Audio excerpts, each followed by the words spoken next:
सो intern वाला में स्वागत है। आज हम सीबीएसई जिन्होंने 10वीं 12वीं जहाँ से करी है उसमें जॉब पोस्ट लेकर आ रखे हैं। करना क्या होगा, ये जो लेटेस्ट तुम्हें वेबसाइट दिख रही है cbse.gov.in, इसका मैं डिस्क्रिप्शन में लिंक दे दूंगा, यहाँ जा सकते हो। और सुपरिटेंडेंट और जूनियर असिस्टेंट की पोस्ट निकली है। मैं बता देता हूँ कितनी पोस्ट, बहुत ज़्यादा पोस्ट निकल रखी है। इतनी सारी पोस्ट, मतलब तुम्हें एक ही चाहिए, सोचो कितनी ज़्यादा है। ठीक है, 58 ज़्यादा है अगर तुम सुपरिटेंडेंट की बात कर रहे हो तो। जिन्होंने ग्रेजुएशन कर रखी है, जिन्होंने बीटेक कर रखी है, उनके लिए ये पोस्ट है। मैं जनरल कैटेगरी का ही समर्थन करता हूँ। और जूनियर असिस्टेंट जो है, जिन्होंने 12वीं पास है, उनके लिए लेवल 2 है। ये लगभग 30,000 की पोस्ट है और ये लगभग 50,000 की पोस्ट है। अब कोई कमेंट में आके बोल सकता है सुपरिटेंडेंट तो 90,000 रुपये कमाते हैं या 80,555 कमाते हैं। एक बात बताओ, जब तुम्हें मैं 50,000 बोल के तुम्हारा ये सिलेक्शन करवा दिया मैंने, तो तुम खुश नहीं हो जाओगे कि 30,000 ज़्यादा मिल रहे हैं भाई, है ना? और अगर मैंने बताया कि 80,000 मिल रहे हैं और 70 मिले, तो तुम चिढ़ जाओगे कि 10,000 कम मिले। इसलिए कम गिन के रखा करो दिमाग में। बस सरकारी है, ये ध्यान रखो। ठीक, अगर तुम जर्नल हो तो 58 पोस्ट, बाकियों को कंपटीशन करना पड़ेगा, तुम्हारे लिए एक काफ़ी है। अब बात करते हैं कब से कब शुरू होगा।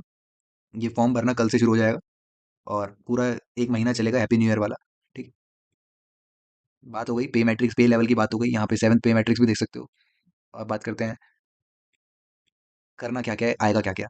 ठीक है, तो अपन लोग जर्नल है, मैं ऐसे लोगों की बात कर रहा हूँ जो एकदम ही, जिनको कोई फैसिलिटी नहीं मिल रखी, जर्नल में आते हैं और कुछ भी, कोई प्रॉब्लम नहीं है। ठीक है, तो रिजर्वेशन की बात छोड़ो तुम। कल से फॉर्म निकलेगा, मैं आज वीडियो डाल रहा हूँ। ध्यान रखना, जब भी टाइम मिले भर देना। कहा जाता है कि 90% लोग जो सेलेक्ट होते हैं उन्होंने फॉर्म पहले भरा होता है। ऐसे बहुत बड़ा सर्वे हुआ था। मजाक कर रहा हूँ, बस सीरियसनेस का पता चलता है। तो सुपरिटेंडेंट के लिए बता दूं, मैं इसी पे ज़्यादा ध्यान दूंगा। जिनकी बीटेक हो चुकी है, बैचलर डिग्री हो चुकी है किसी भी यूनिवर्सिटी से, और कंप्यूटर की नॉलेज रखते हो, ये बेसिक है। ठीक है, ये कैसे पता चलेगा? सवाल पूछे जाएंगे एमसीक्यू टाइप, टिक विक मार देना, पता चल जाएगा कि हाँ तुम्हें पता है। पहला मेथड ये हो गया कि एमसीक्यू होंगे। प्रीलिम्स का एग्जाम होगा, प्रिलिमिनरी स्क्रीनिंग टेस्ट होगा। सेकंड हमारा होगा ऑब्जेक्टिव और डिस्क्रिप्टिव। देखो, जब भी लिखने की बात आती है, समझ लो सैलरी ज़्यादा होगी। और इंग्लिश में तो मैं मान के चल रहा हूँ यार, तुम्हारे ये बहुत ईजी है, 35 वर्ड पर मिनट। मेरा 50 वर्ड पर मिनट पे जाता है। ठीक है, 50 वर्ड में लिख लेता हूँ 1 मिनट में। तो 35 कोई भी लिख देगा यार। ठीक है, और जूनियर की बात करें तो 12वीं क्लास होनी चाहिए, साथ में 35 इंग्लिश वर्ड पर मिनट इंग्लिश में होने चाहिए। और अपनी उम्र एकदम फिक्स है, 30 से कम होनी चाहिए यहाँ पे, 18 से 27 के बीच में। और रिक्रूटमेंट किस कौन से बेसिस पे, इस देखो जूनियर असिस्टेंट में एमसीक्यू ही पूछा जाएगा बस। फीस की बात करें तो भाई 80,000 800 रुपये बोल रहे हैं।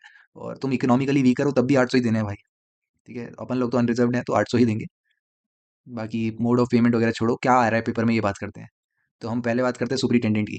सुपरिटेंडेंट में नेक्स्ट राउंड पे जो भेजे जाएंगे, 10x भेजे जाएंगे जितनी पोस्ट है उसके हिसाब से। तो पहला आता है टायर 1 में ऑब्जेक्टिव एमसीक्यू टाइप है। और सुपरिटेंडेंट में देखो एकदम डिटेल में दे रखा है, और जूनियर असिस्टेंट में एकदम छोटा सा दे रखा है कि क्या क्या आ सकता है। तो 30 क्वेश्चन रहेंगे टोटल, 90 नंबर के। पहला है पार्ट में current affair general awareness. Second है general intelligence, mental ability, logical reasoning वगैरह। पार्ट 2 है, इसमें भी 30 क्वेश्चन। पार्ट 3 में मैथ्स आएगी, तुम्हारी favourite, polynomial, factor, LCM, SCF, geometry, statistics. फिर थोड़ा हिंदी भी पता होना चाहिए भाई। ठीक है, 15 हिंदी के, 15 इंग्लिश की। उतनी हिंदी जो तुमने 10वीं तक जितनी भी पढ़ी है तुमने। फिर आता है कंप्यूटर प्रोफिशिएंसी, यहाँ पे पता चलेगा तुम्हें आता है कि नहीं पता है।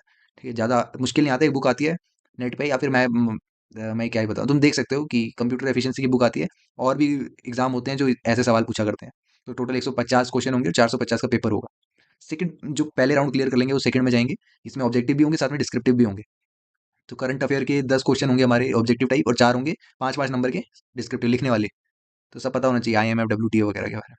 फिर एशियंट इंडिया की हिस्ट्री, कल्चर वगैरह, जो जो टॉपिक दे रखे हैं इनके बारे में पढ़ के रखना। 4-4 क्वेश्चन दोनों से आएंगे। इकोनॉमी का भी आएगा, एक तरह से तुम्हारा यूपीएससी का ही है। इंडियन ज्योग्राफी, ऑयल, कोल, सॉयल, फॉरेस्ट, सब। ठीक है, 4 क्वेश्चन यहाँ पे डिस्क्रिप्टिव लिखने के भी आएंगे। साइंस टेक्नोलॉजी से भी आएंगे, बायोडाइवर्सिटी, बायोटेक्नोलॉजी, जेनेटिक्स वगैरह, 4-4। फिर पब्लिक एडमिनिस्ट्रेशन से भी आएंगे, 8 क्वेश्चन एमसीक्यू, 4 क्वेश्चन रिटर्न में। फिर भारत के संविधान से पॉलिटी, गवर्नेंस, सबसे आएंगे सवाल। सुप्रीम कोर्ट, इलेक्शन कमीशन, 8 और 4। और साथ में इंग्लिश लैंग्वेज और कॉम्प्रिहेंशन, 5-5 नंबर के 2 सवाल आएंगे इंग्लिश लैंग्वेज से। ठीक है, तो टोटल 150 और 150 मार्क्स के, मतलब 150, 300 नंबर के 80 क्वेश्चन हो गए। और जूनियर में क्या है, यही सवाल है।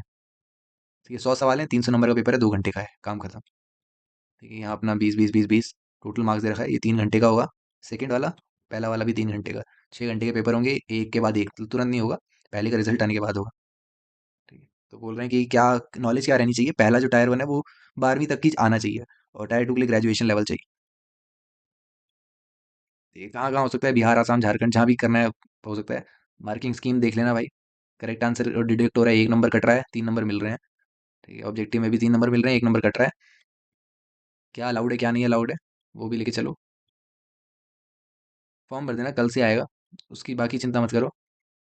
बाकी तो और है ही नहीं इसमें। ठीक है, बस पढ़ना शुरू कर दो। कब होगा क्या होगा ये पता चलता है। लास्ट में वो सब अंडरटेकिंग है। अगर तुम्हें स्क्राइब की जरूरत है, तुम देख नहीं पाते हो या तुम लिख नहीं पाते हो, सीबीएसई की नौकरी है, बन जाओगे कुछ ना कुछ भाई।